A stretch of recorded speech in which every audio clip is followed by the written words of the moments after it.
Evangelio de Lucas, capítulo 22.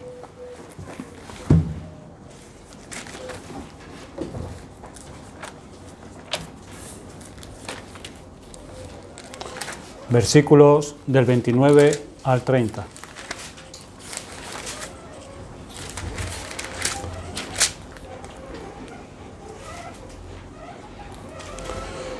Dice así la Escritura: Yo pues os asigno un reino, como mi Padre me lo asignó a mí, para que comáis y bebáis a mi mesa en mi reino, y os sentéis en tronos, juzgando a las 12 tribus de Israel. Vamos a pedir la ayuda del Señor. Bendito Dios y Padre nuestro, venimos ahora en este tiempo a pedir tu ayuda, tu gracia, para poder escuchar como debemos escuchar, y también para que me ayudes a mí a la hora de expresar tu palabra, pues en mi debilidad, tanto la mía como de los oyentes, necesitamos tu ayuda para que no caigamos en distracciones, para que nuestro corazón no se endurezca a tu voz, para que podamos oír, tu pueblo oiga, y también aquellos que están fuera de tu pueblo puedan oír para obedecer con fe. Padre, ayúdanos. Pedimos la ayuda de tu Espíritu Santo para ello, que es el que capacita y da corazones sensibles para que tu palabra prospere en nuestros corazones para obediencia. Te lo pedimos en el nombre de nuestro Salvador Jesucristo. Amén. Estamos, amigos y hermanos, en la sección de las peticiones del Padre Nuestro y llevamos ya varias semanas considerando la segunda petición: venga a nosotros tu reino. Aquellos hombres y mujeres de cualquier raza, nación y lengua que han sido redimidos por la gracia de Dios por medio del sacrificio expiatorio del Señor Jesucristo son la verdadera Iglesia universal. Estos y solo estos se hallan dentro de este reino, disfrutando de las bendiciones presentes y de las promesas futuras de dicho reino, compartiendo las responsabilidades del reino y esperando la manifestación del reino en toda su plenitud. A la misma vez, el creyente es consciente que hay otro reino que se opone al reino de Dios, a su gloria y honor, el reino de Satanás, el reino de las tinieblas.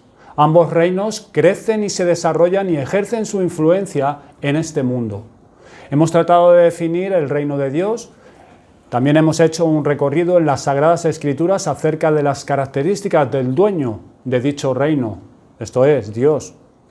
Dios es el Rey de toda la tierra, Salmo 47, 7 y 8, sentado sobre su santo trono, poseyendo el trono más elevado, la corona más suntuosa, los dominios más amplios y la posesión más prolongada. Se sienta Jehová como Rey para siempre, Salmo 29. Hemos visto cómo dicho reino se inauguró por Jesucristo en su primera venida, y las Escrituras nos enseñan que el reino de los cielos es a la vez presente y futuro. Dijimos que el reino, aunque es uno, tiene dos aspectos diferentes, no en esencia, sino en grado: el reino de gracia y el reino de gloria. Ambos reinos se encuentran tan estrechamente unidos que no podemos acceder al reino de gloria si no es a través del reino de gracia. El problema es que hay muchos que quieren ir al reino de gloria sin pasar por el reino de gracia, que es el arrepentimiento y la fe en Cristo. El reino de gracia conduce al reino de gloria. No se puede pasar al reino de gloria si no es a través del reino de gracia. Oramos como creyentes: venga a nosotros tu reino, para que todos los hombres entren a este reino y conozcan a Dios en toda su majestad, gloria y eternidad. Como creyentes oramos a nuestro Padre que está en los cielos, que venga a nosotros su reino, para que esa gracia se incremente en nosotros y este reino florezca más y más en nuestros corazones. Debemos orar así, hermanos, porque si no crece, decaerá esta gracia en nosotros y seremos cristianos débiles, sin fervor y sin brillo en este mundo, y nuestras oraciones llegarán a ser enfermizas, sin vida. Oramos que venga a nosotros tu reino para que lleguemos a nuestro reposo eterno, para que Cristo venga en toda su majestad, gloria y honor, y ponga a sus enemigos por estrado de sus pies, juzgando a cada uno conforme a sus obras. Hoy terminaremos esta segunda petición, considerando el reino de gloria, estableciendo su definición y fundamento en el cual descansa este reino. El reino de gloria representa el glorioso estado de que disfrutarán los santos cuando reinen juntamente con Dios y con sus ángeles por siempre. Aunque el reino de los cielos tenga un esplendor incomparable, tal que ni la lengua de los hombres ni de los ángeles puedan expresar, somos capaces de deducir que se trata de algo inmensamente glorioso que ningún ojo ha visto, ni oído oyó, ni ha subido en corazón de alguno. Son las cosas que Dios tiene preparado para los que le aman. El fundamento, todos los creyentes verdaderos entrarán y verán con sus propios ojos el reino de gloria, porque es seguro e infalible. ¿Y saben en qué descansa este reino? ¿En qué fundamentos? Pues en los siguientes fundamentos. El primero es que Dios lo ha prometido. Dios ha prometido dicho reino. A vuestro Padre le ha placido daros el reino. Son las palabras del Señor Jesucristo en el Evangelio de Lucas 12:32. Dios nos ha prometido un reino. Tiene poder y autoridad para darlo porque es suyo, es su reino y Él lo da a quien quiere. Él tiene el poder y la autoridad.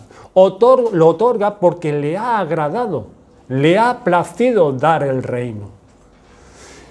¿Y acaso no cumplirá su promesa? Lo que Dios ha prometido. Las promesas de Dios son mejores que cualquier obligación contraída. En Tito, capítulo 1, versículo 2, el apóstol Pablo escribe al pastor Tito y le dice así: en la esperanza de la vida eterna, la cual Dios, que no miente, prometió. Dios no miente. El hombre sí, pero Dios no. Dios lo ha prometido. El mundo entero, toda su creación, descansa sobre la palabra del poder de Dios. Todo lo que Él ha creado subsiste por la palabra de Dios. ¿Y no descansará nuestra fe en las palabras de su promesa? El segundo fundamento, este reino tiene un precio que ya se ha pagado. Este reino que Dios ha prometido tiene un precio que Cristo ha comprado, por eso se le llama en Efesios capítulo 1, versículo 14, posesión adquirida. Aunque se nos entregue gratuitamente, Cristo lo obtuvo a precio de sangre, una sangre que nos procura el cielo.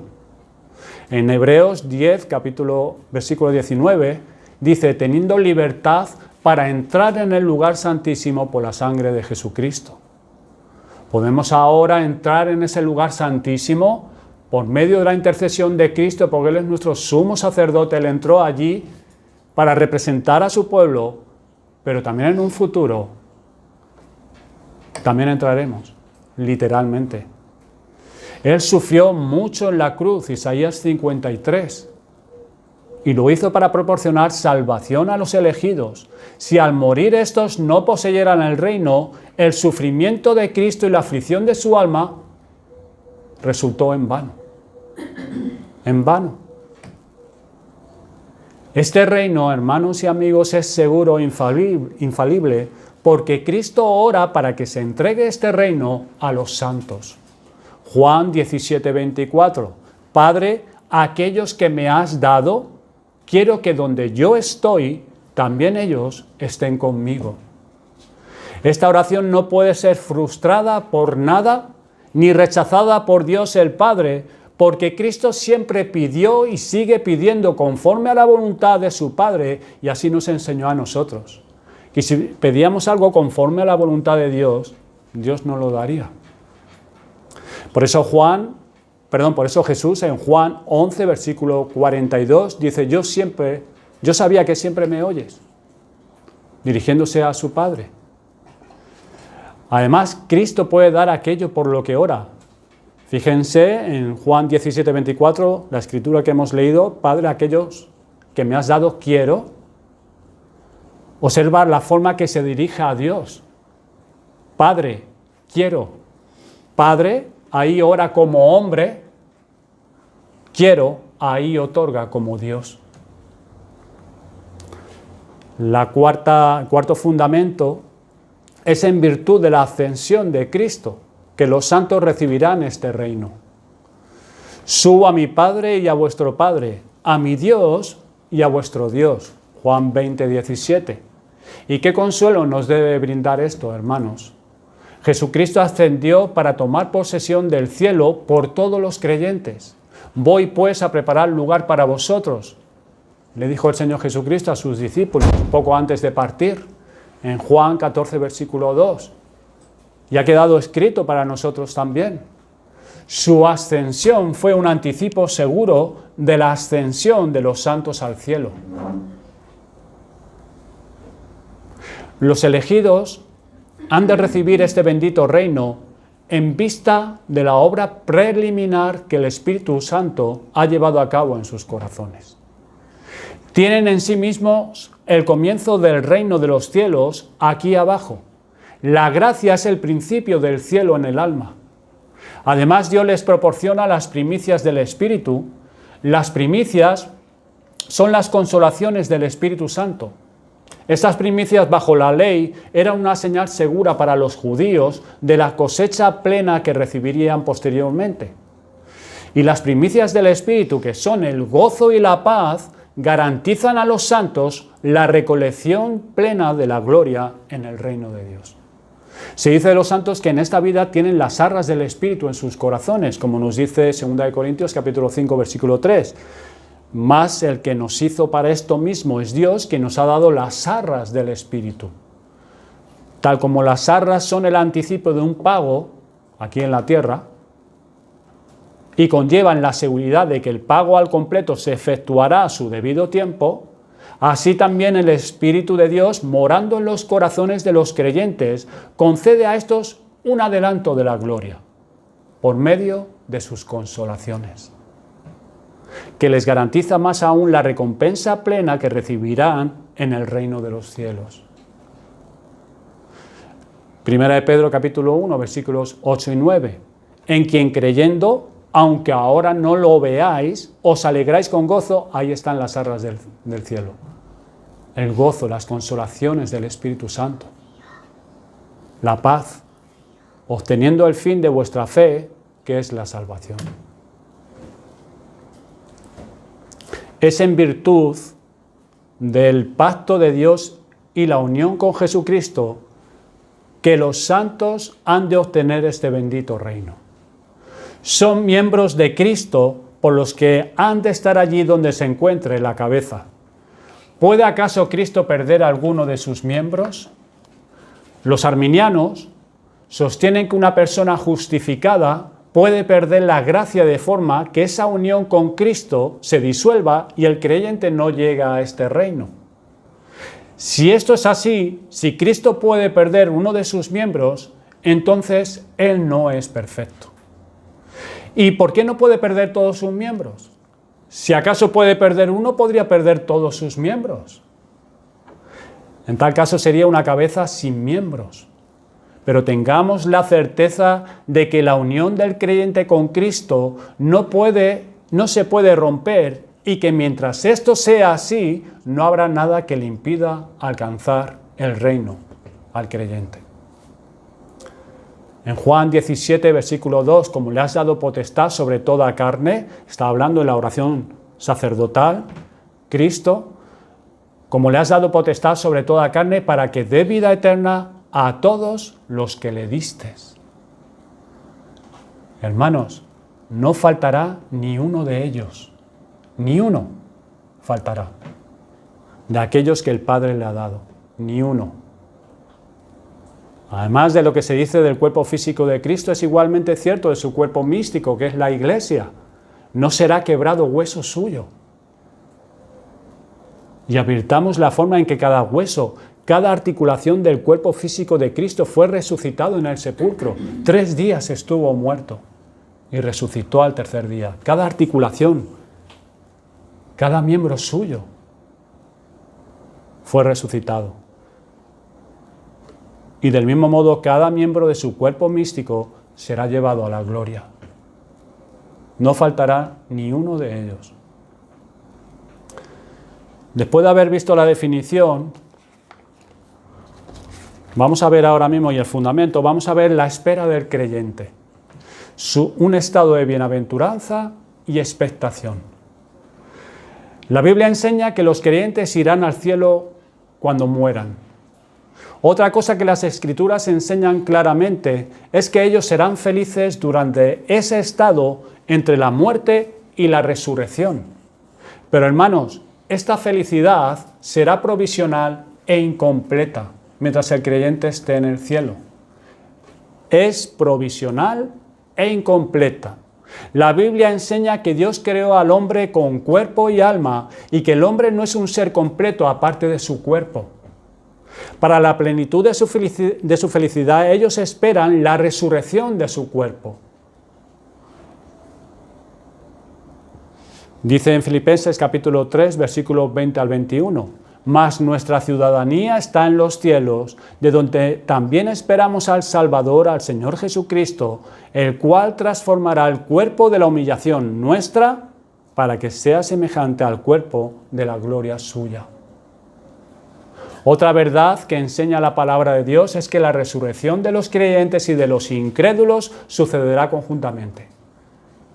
Pasa que para el hombre natural, para el hombre que no confía en Cristo, está tan influenciado con el pensamiento helenístico de que el cuerpo no es nada, es materia, se consume y ya está. Y por eso hay este sistema de pensamiento y filosofía hoy en día en nuestro mundo que ¿nunca has oído hay que vivir la vida porque son 3 días? ¿Vive la vida porque son 3 días? Porque una vez que el muerto al hoyo se acabó todo. Pues no, no es verdad. La palabra de Dios no enseña eso. Es una influencia del pensamiento griego, que ellos enfatizaban mucho en el alma, pero el cuerpo no. Y la palabra de Dios enseña que habrá una resurrección en el día de la segunda venida de Cristo. Cuando Él venga a reinar aquí a la tierra, se levantarán los muertos.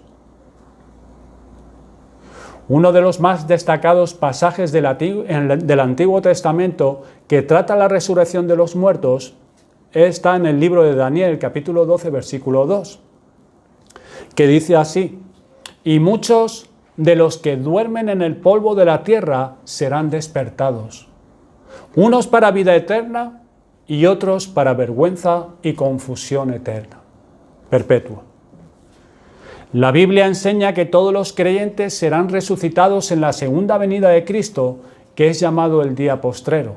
Y el pasaje más conocido que todos conocemos es 1 Tesalonicenses, capítulo 4, versículo 13, y vamos a leer, abran su Biblia allí, vamos a leerlo, porque es el 13, el 14 y el 16, el que vamos a leer.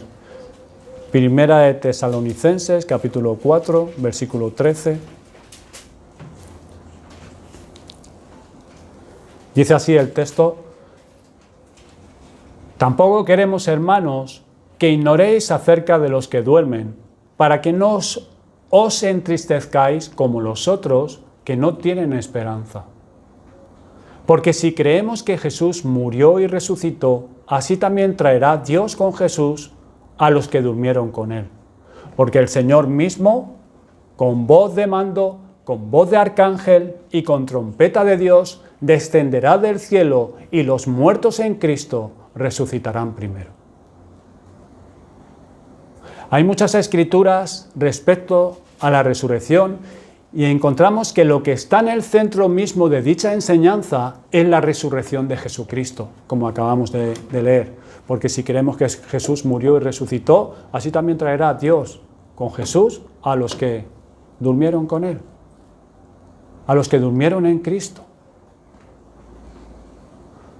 Por eso la palabra de Dios usa esta palabra, dormir, que se refiere a morir, pero es dormir.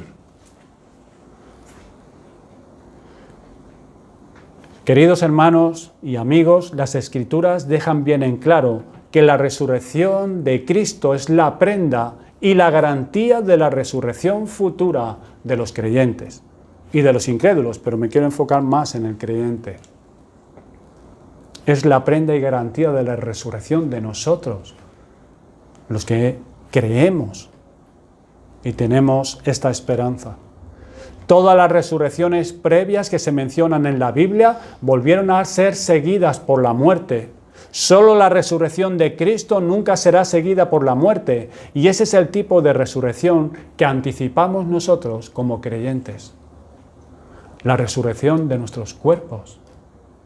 Porque Cristo resucitó, también nosotros resucitaremos. Este hecho es enseñado en varios pasajes, por ejemplo en 1 Corintios, vayamos allí un momento, capítulo 15.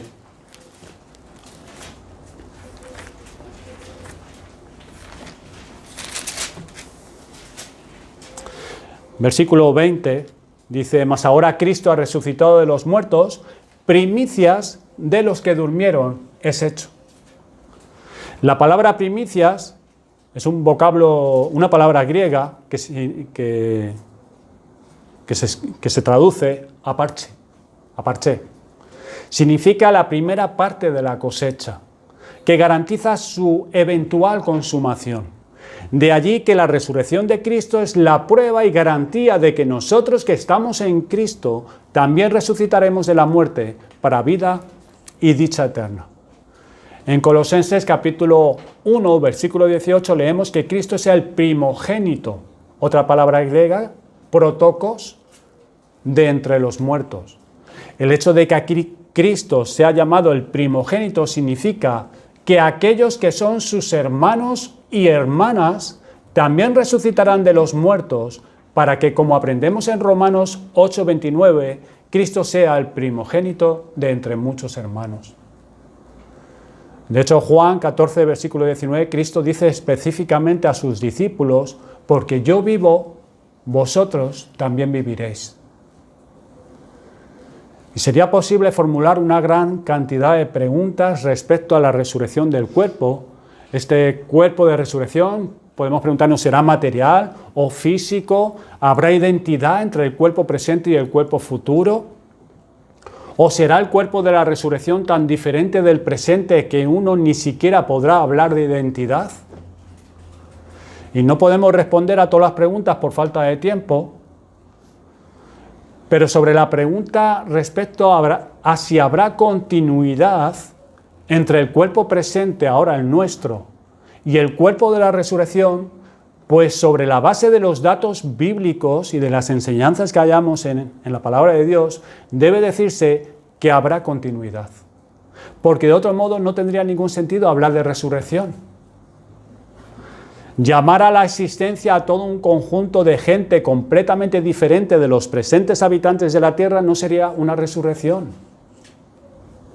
Cuando Pablo dice que los muertos resucitarán en 1 Corintios 15:52 y de que los que estamos vivos seremos transformados cuando venga Cristo, que es un solo evento, sin duda quiere decir que habrá continuidad de algún tipo entre estas dos etapas de la existencia.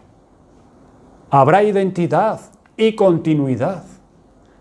Serás tú quien resucite, no otra persona distinta. En realidad, el lenguaje mismo del versículo 51 sugiere aún y demanda continuidad en 1 Corintios 15, que dice, porque es necesario que esto corruptible, nuestro cuerpo, que es corruptible, que se corrompe, se vista de incorrupción, y esto mortal se vista de inmortalidad. También recordemos que lo que Pablo dice en 1 Tesalonicenses 4:17, que lo hemos leído, después de haber descrito la resurrección de los creyentes y el subsiguiente arrebato de la iglesia en su segunda venida para recibirle en el cielo y volver otra vez a la tierra, dice, y así estaremos siempre con el Señor. Aquellos que estarán siempre con el Señor después de su resurrección o transformación no serán criaturas diferentes de nosotros, sino nosotros mismos. Serás tú y serán tus ojos quien vean al Señor. Seremos nosotros. Y debemos confesar, sin embargo, hermanos y amigos, que la Biblia nos dice muy poco sobre la verdadera naturaleza del cuerpo de la resurrección. Se nos dan algunas intimaciones, pero hay mucho que queda sin expresar. De hecho, es interesante observar que mucho de lo que la Biblia dice al respecto de la existencia futura se formula en términos de negaciones. Por ejemplo, la ausencia de corrupción, la ausencia de debilidad y deshonra, la ausencia de muerte, no habrá muerte, la ausencia de lágrimas, de lamentos, de llanto o dolor. Sabemos algo respecto a lo que no experimentaremos, pero sabemos poco de lo que sí experimentaremos. Todo lo que sabemos es que será maravilloso más allá de nuestra exaltada imaginación, de lo que tú te puedas imaginar. Será muchísimo más maravilloso. Ciertas palabras que Pablo dijo en relación con otro tema quizás sean también aplicables aquí, antes lo hemos nombrado este versículo, un poco parafraseado. 1 Corintios 2:9, cosas que ojo no vio, ni oído yo, ni han subido en corazón del hombre, son las que Dios ha preparado para los que le aman. Para los que le aman. Cosas que nunca hemos visto, cosas que nunca hemos oído, ni hemos podido imaginarnos, son las que Dios ha preparado. Tercer punto, y ya acabamos, la consumación final. Antes hemos dicho que la felicidad de los creyentes en el cielo es incompleta y provisional. Y a lo mejor te has quedado ahí un poco, ¿cómo es eso? Como que es incompleta y provisional. Porque ellos esperan la resurrección del cuerpo y la nueva tierra que Dios creará como culminación de su obra redentora. Es a esa nueva tierra a la que ahora vamos a dirigir nuestra atención. La doctrina de la nueva tierra, según la enseñanza de las Escrituras, tiene mucha importancia, hermanos y amigos. Es importante, en primer lugar, para una comprensión correcta de la vida por venir. Hay ciertos signos que dan la impresión que los creyentes glorificados pasarán la eternidad en algún cielo etéreo, en algún situado punto del espacio muy lejos de la tierra. Por ejemplo, hay muchos himnos, pero hay un himno que es Cristo vive, pareciera dar dicha impresión. Y dice así el himno: Cristo vive, si con Él recorremos este suelo, con Él hemos de reinar, para siempre allá en el cielo. Aleluya. Pero ¿hace justicia este modo de pensar a los últimos eventos bíblicos? ¿Es cierto que vamos a pasar la eternidad en algún lejano lugar del espacio, vestidos con mantos blancos, tocando arpas, cantando canciones y volando entre tanto de nube en nube? ¿Es esto verdad? Pues hermanos, muy por el contrario, la Biblia nos asegura que Dios creará una nueva tierra en la cual viviremos para la gloria de Dios con cuerpos resucitados y glorificados. Eso es lo que enseña la palabra de Dios. Es en esa nueva tierra entonces donde esperamos pasar la eternidad disfrutando de sus bellezas, explorando sus recursos y usando sus tesoros para la gloria de Dios.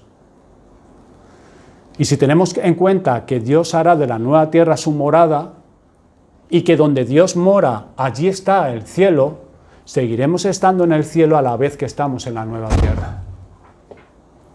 Porque el cielo y la tierra ya no estarán separados, como lo están ahora, sino que serán uno. Apocalipsis capítulo 21, versículos del 1 al 3. Dice, vi un cielo nuevo, la revelación de Juan, vi un cielo nuevo y una tierra nueva, porque el primer cielo y la primera tierra pasaron, y el mar ya no existía más.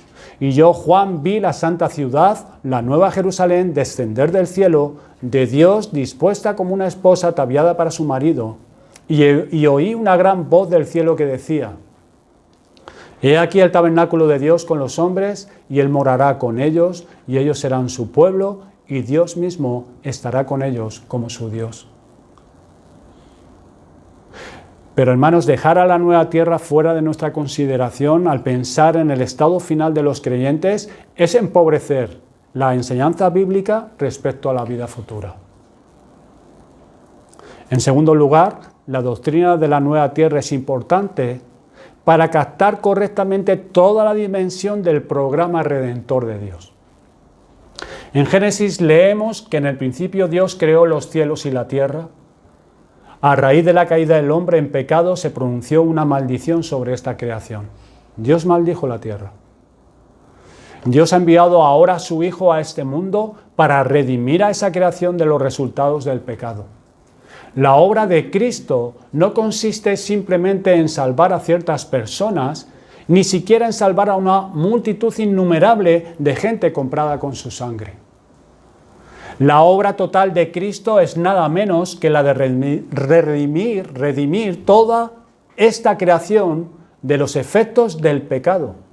Dicho propósito no se cumplirá hasta que Dios haya establecido la nueva tierra, hasta que el paraíso perdido haya llegado a ser el paraíso recobrado. Y una pregunta que debemos enfrentar a esta altura es si la nueva tierra será totalmente diferente de esta tierra que conocemos o si será una renovación de ella. Primero, la expresión cielo y tierra debería entenderse como el modo bíblico de denominar a todo el universo, cielo y tierra. Pero ahora la pregunta es, ¿será totalmente aniquilado el presente universo? ¿De modo tal que el nuevo universo será completamente diferente del actual cosmos? ¿O será el universo esencialmente el mismo cosmos del presente, solo que renovado y purificado? ¿Será aniquilado o renovado? ¿Qué enseña la palabra de Dios? Pues mire, los teólogos luteranos, sobre todo los alemanes, muchas veces han favorecido la primera de estas dos posibilidades, sobre la aniquilación total del cosmos. Verkuber, por ejemplo, un comentarista, menciona varios escritores luteranos que favorecen el concepto de la aniquilación del actual cosmos y de una discontinuidad absoluta entre la antigua tierra y la nueva, que no hay continuidad, es totalmente diferente. Y estos teólogos apelan a pasajes tales como Mateo 24, 29 y 2 de Pedro capítulo 3, 12. Miren Mateo 24, 29.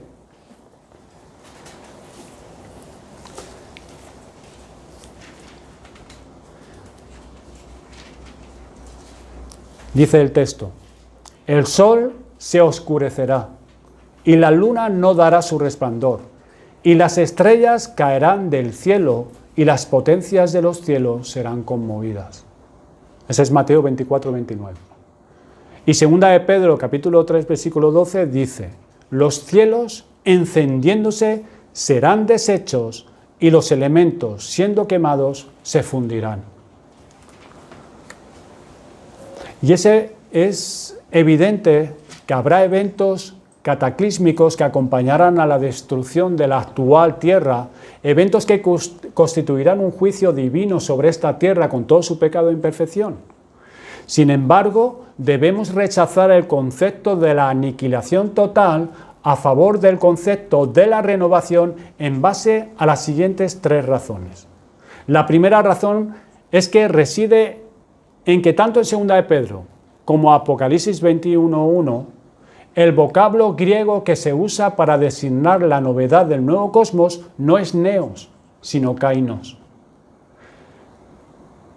La palabra neo significa nuevo en tiempo u origen, mientras la palabra kainos significa nuevo en naturaleza o cualidad.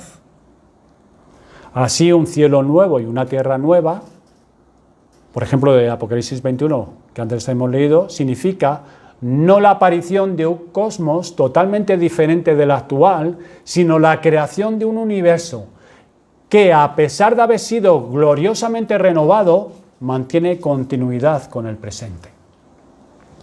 La segunda razón para preferir el concepto de renovación por sobre el de la aniquilación es la argumentación del apóstol Pablo en Romanos 8. Cuando él nos dice que la creación espera con anhelo ardiente la revelación de los hijos de Dios para ser liberada de la esclavitud de la corrupción, él está diciendo que es la presente creación la que será liberada de la corrupción en el estado final, y no alguna creación totalmente diferente, sino es esta creación la que gime, la que espera ansiosamente la liberación y la esclavitud. La tercera razón para preferir el concepto de la renovación sobre el de la aniquilación es la siguiente. Si Dios tuviese que aniquilar el cosmos actual, Satanás habría logrado una gran victoria. Porque entonces Satanás habría tenido éxito en corromper tan devastadoramente el presente cosmos y la tierra presente que Dios no podría hacer otra cosa que aniquilarlo totalmente. Pero Satanás no logró tal victoria. Por el contrario, Satanás ha sido derrotado decisivamente. Y Dios revelará la dimensión total de esa derrota cuando renueve esta misma tierra sobre la cual Satanás engañó a la raza humana y cuando finalmente elimine de ella todos los resultados de las malvadas maquinaciones de Satanás. Y en relación con este interesante, unas palabras con las cuales un comentarista, Edward Zarnestein, describió su comprensión de cómo sería la nueva tierra. Y dice así la cita: el mundo al cual entraremos en la manifestación de Jesucristo es, por lo tanto, no un nuevo mundo. Es este mundo, es este cielo, esta tierra, pero ambos pasados y renovados. Son estos bosques, estos campos, estas ciudades, estas calles, esta gente, los que serán el escenario de la redención. En este momento son campos de batalla llenos de la lucha y el dolor de la consumación todavía no logrado, pero entonces serán campos de victoria, campos de cosecha, de las cuales surgirán de la semilla sembrada con lágrimas las eternas espigas que serán recogidas y llevadas al hogar. Fin de la cita.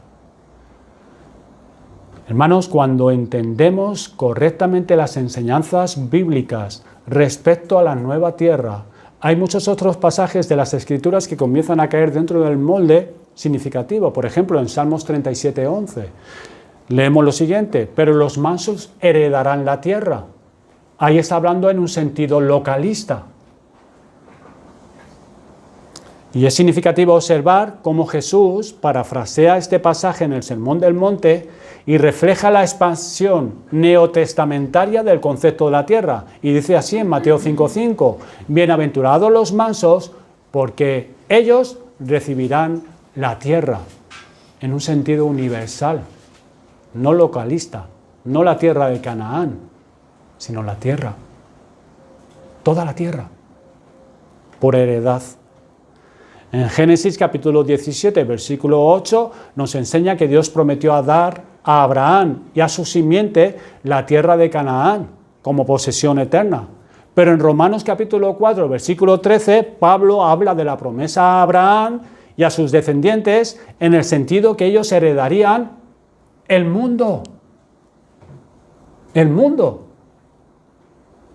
Nótese que la tierra de Canaán en Génesis se ha transformado en el mundo en Romanos. Por último, hay un pasaje en el libro de Apocalipsis que habla respecto a nuestro reinado sobre la tierra, y es en Apocalipsis capítulo 5, versículos 9 y 10, que dice así: digno eres, esto es Cristo, de tomar el libro y abrir sus sellos, porque tú fuiste inmolado y con tu sangre nos has redimido para Dios, de todo linaje, pueblo y nación, y nos has hecho para nuestro Dios reyes y sacerdotes, y reinaremos sobre la tierra. Sobre la tierra. Y si bien algunos manuscritos tienen el verbo reinar en tiempo presente, los mejores textos lo tienen en tiempo futuro.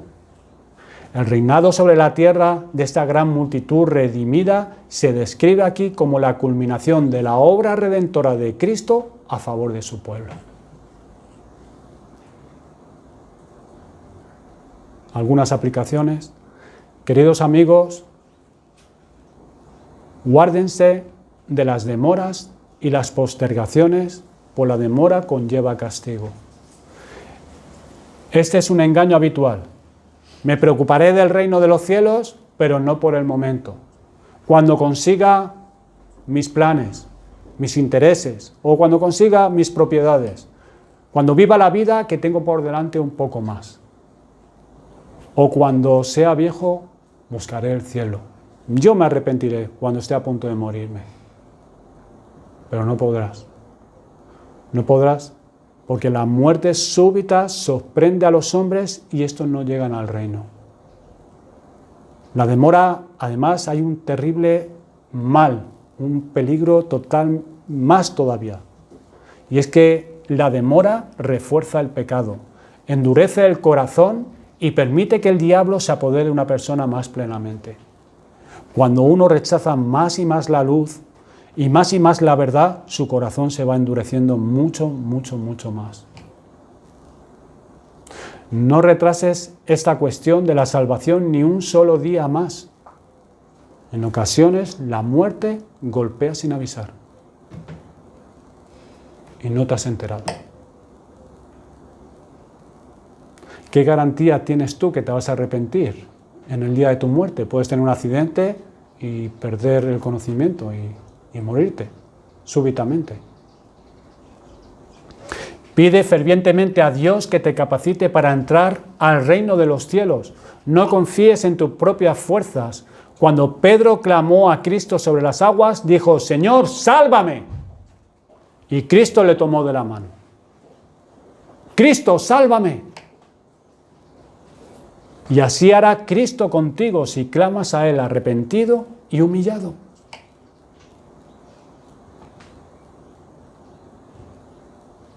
La palabra está cerca de tu lengua y de tu corazón. Queridos hermanos, ¿en qué gran fundamento descansa nuestra salvación? La resurrección del creyente, cuerpos transformados, cielos nuevos y tierra nueva, la presencia de Dios con nosotros. Un mundo, una tierra nueva, donde vamos a explorar todos sus recursos. Todo el mundo será nuestro. Dios con nosotros, como al principio, antes de la caída, en el Edén. Estas doctrinas deberían darnos esperanza, valor y optimismo en estos días de desesperanza general. Si bien el mal parece desatado en este mundo, nos consuela saber que Cristo ha logrado la victoria final. Cristo ha vencido. Esforcémonos, hermanos, nosotros que tenemos esta esperanza de traer el reino de Cristo a una manifestación más completa, pues todo lo que hagamos aquí ahora tiene significado eterno, cuenta para la eternidad. No son puntos para tu salvación ha sido gratuita, pagó Cristo con su sangre, pero sí tiene un significado eterno todo lo que tú hagas aquí. Nuestra vida cristiana de hoy, en nuestros hogares, en la iglesia, en nuestras relaciones con nuestro prójimo, nuestra lucha contra el pecado, tanto el individual como el institucional, nuestra obra misionera, nuestros esfuerzos por desarrollar y promover una cultura distintamente cristiana aquí en nuestra sociedad en la cual vivimos, que está tan apartada, atacando los fundamentos, los pilares de la sociedad, la familia, el matrimonio, los hijos.